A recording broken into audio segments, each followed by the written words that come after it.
자들아 이리로 오라.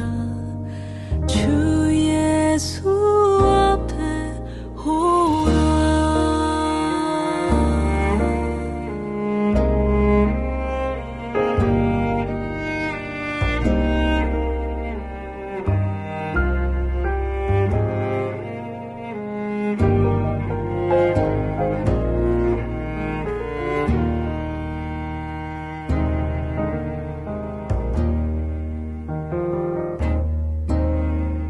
간절히 오라고 부르실 때에 우리는 지체하랴. 주님의 은혜를 외양히 받고 못 들은 채 하려나. 오라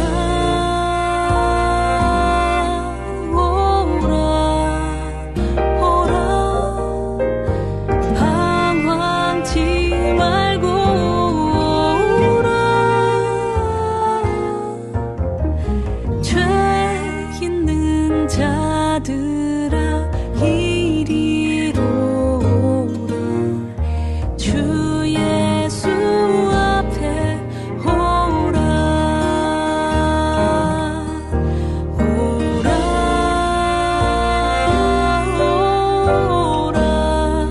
오라 방황치 말고 오라. 죄 있는 자들아 이리로 오라. 주 예수 앞에 오라.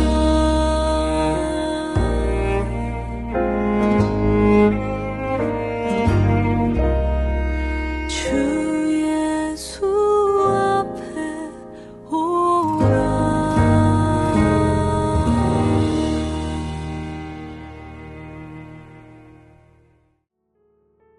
11월 13일 수요일, 오늘 우리가 함께 묵상할 본문은 디모데후서 1장 9절에서 18절까지의 말씀입니다. 어제 5절까지 서론만 말씀을 나누었는데요. 인사 후에 바울이 했던 6절에서 8절의 말씀은 디모데후서의 핵심 주제라고 할 수 있습니다. 하나님이 주시는 것은 두려워하는 마음이 아니라면서 하나님이 주시는 능력 가운데 은사를 부릴 듯하게 하여 복음과 함께 고난을 받으라고 하는 것입니다. 특히 마지막 8절을 요약하면 복음을 부끄러워하지 말고 복음과 함께 고난을 받으라는 말씀인데요. 이 말씀에 대한 부연 설명을 하는 것이 오늘 우리가 묵상하게 될 말씀입니다. 간단하게 살펴보면 복음과 함께 고난을 받을 수 있는 이유로 복음이 얼마나 귀한 것인지 말해주고, 이러한 복음을 위해 어떠한 자세가 필요한지를 바울 자신과 다른 사람의 예를 들어 간접적으로 알려주고 있습니다. 먼저 9절에서 10절은 복음의 가치가 얼마나 위대한지를 설명합니다. 이 복음은 구원에 관한 것인데 우리가 잘 아는 대로 우리의 행위대로가 아니라 하나님의 은혜대로 하신 것입니다. 우리의 행위대로라면 아무도 구원을 얻을 수 없지만 그리스도 예수 안에서 또 그리스도 예수를 통해서 안전하게 영원한 구원을 받을 수 있으니 얼마나 감사한 일입니까? 또 이 구원은 영원 전부터 하나님이 계획하신 것인데 예수 그리스도를 통해 분명하게 나타났습니다. 우리 주 예수 그리스도께서 우리를 위해 이 땅에 오셨고 우리를 위해 사셨고 무엇보다 죄의 결과로 사망의 지배를 받던 우리를 구원하여 주셨습니다. 그래서 부활을 통해 사망을 패하시고 생명과 썩지 아니할 것, 즉 영생을 선물로 주신 것입니다. 이 얼마나 장엄하고 광활한 구원입니까? 바울은 비록 좁은 감옥에 갇혀 있지만 복음으로 인하여 영원하고도 광활한 세계 속에 살았던 것입니다. 이 단락에서 우리는 소위 구원의 서정을 확인할 수도 있는데요. 하나님이 우리를 구원하신 것, 이것이 칭의라면 거룩하신 소명으로 부르셨다는 것은 성화를 의미합니다. 또한 생명과 썩지 아니할 것은 영화를 가리키는 듯 보입니다. 이 모든 과정을 하나님이 주체가 되어 우리에게 선물로 주시는 것이죠. 과거에 우리를 구원하신 은혜도 귀하지만 현재 우리의 삶을 거룩하게 하시고 또 미래 우리를 영화롭게 하실 것, 이 모든 것을 포함하는 것이 정말 좋은 소식, 즉 복음인 것이죠. 그러니 이 귀한 복음의 가치를 안다면 복음을 부끄러워할 수 없고 또 복음 때문에 고난을 받는다고 해도 능히 견딜 수 있다는 것입니다. 오늘 다른 것은 몰라도 우리에게 주신 하나님의 구원이 얼마나 큰 선물인지 묵상하면서 영원하고도 그 크신 복음의 세계를 마음에 가득 품는 시간이 되면 좋겠습니다. 11절에서 14절 말씀은 바울 자신이 복음을 위해서 어떻게 살고 있는지를 말해줍니다. 11절에 내가 이 복음을 위하여 라면서 시작하는데요. 무미건조하게 읽을 수 없는 부분입니다. 바울은 이 귀하고 위대한 복음을 위하여 살 수 있는 것에 무척이나 감격하고 있습니다. 이 복음을 위하여 바울은 복음을 드러내고 가르치는 선포자와 사도와 교사로 세우심을 받았다고 합니다.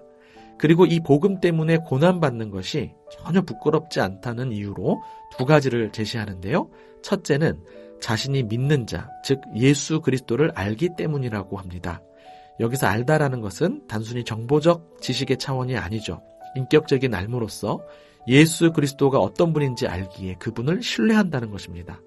복음 자체이신 예수 그리스도를 알기에 또 그분이 우리에게 구원을 주시기 위해 친히 고난을 받으셨던 것도 잘 알기에 예수 그리스도처럼 고난을 받는 것은 영광스러운 일이지 부끄러운 것이 아니라고 말합니다.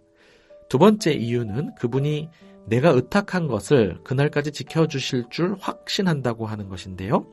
여기 표현된 내가 의탁한 것, 이것은 직역하면 나의 예금입니다. 둘로 해석이 가능합니다. 내게 맡겨진 것 혹은 내가 맡긴 것, 이렇게 둘로 다 해석이 가능한데요. 만약 내가 맡긴 것이라면 전 문맥인 10절에 나와 있는 생명과 관련한 것이겠습니다.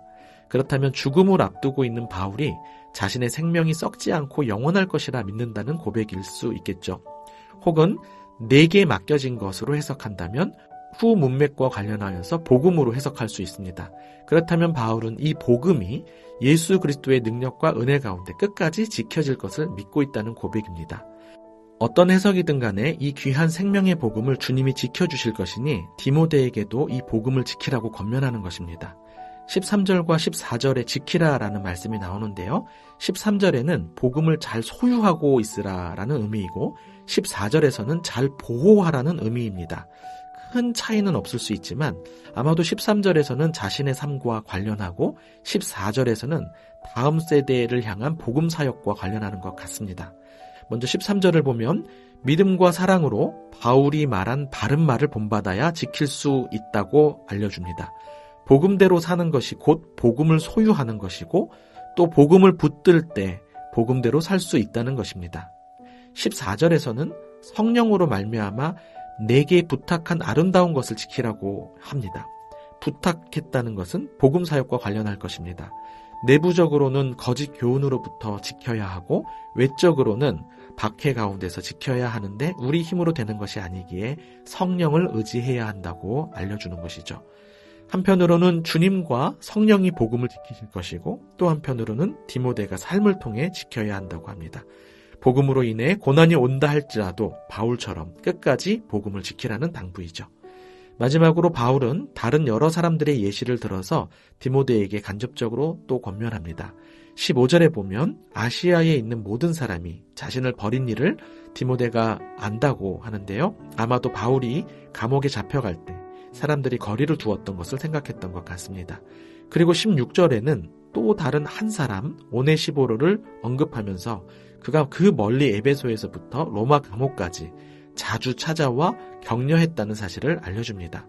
언뜻 보면 많은 사람들에게 버림받은 아픔과 슬픔과 외로움을 하소연하고 오네시보로처럼 디모데도 자주 찾아와 주기를 바라는 것 같아 보이기도 하지만 이 부분에서 바울은 자신을 사람들이 어떻게 대하느냐에 주목하고 싶은 것이 아닙니다. 16절에 보면 오네시보로가 자신이 사슬에 매인 것을 부끄러워하지 않았다고 말하는 것을 주목하십시오. 자신에 대한 태도가 아니라 복음에 대한 태도를 대조하고 있는 것입니다. 특별히 16절에 나오는 격려라는 단어는 원기 회복을 위해서 실제적인 필요를 감당해 주는 것과 관련합니다. 복음 사역에 참여하는 것은 생각보다 구체적인 일입니다. 오늘 저와 여러분이 복음의 가치를 재발견하고 복음을 지키기를 재다짐할 뿐 아니라 복음을 위해 수고하는 자들을 실제적으로 격려하는 하루가 되면 좋겠습니다. 기도하겠습니다. 우리에게 이같이 큰 구원을 허락해 주신 하나님 아버지 감사합니다. 영원 전부터 계획하시고 영원한 하나님 나라를 영원히 살 수 있게 하신 이 큰 구원의 선물을 주셨으니 이 복음을 부끄러워하지 않겠습니다. 그리고 이 복음을 위하여 살겠습니다. 우리에게 믿음과 사랑과 긍휼을 베풀어 주시고 성령으로 복음을 지키며 살아갈 수 있도록 도와주소서. 예수님 이름으로 기도합니다. 아멘.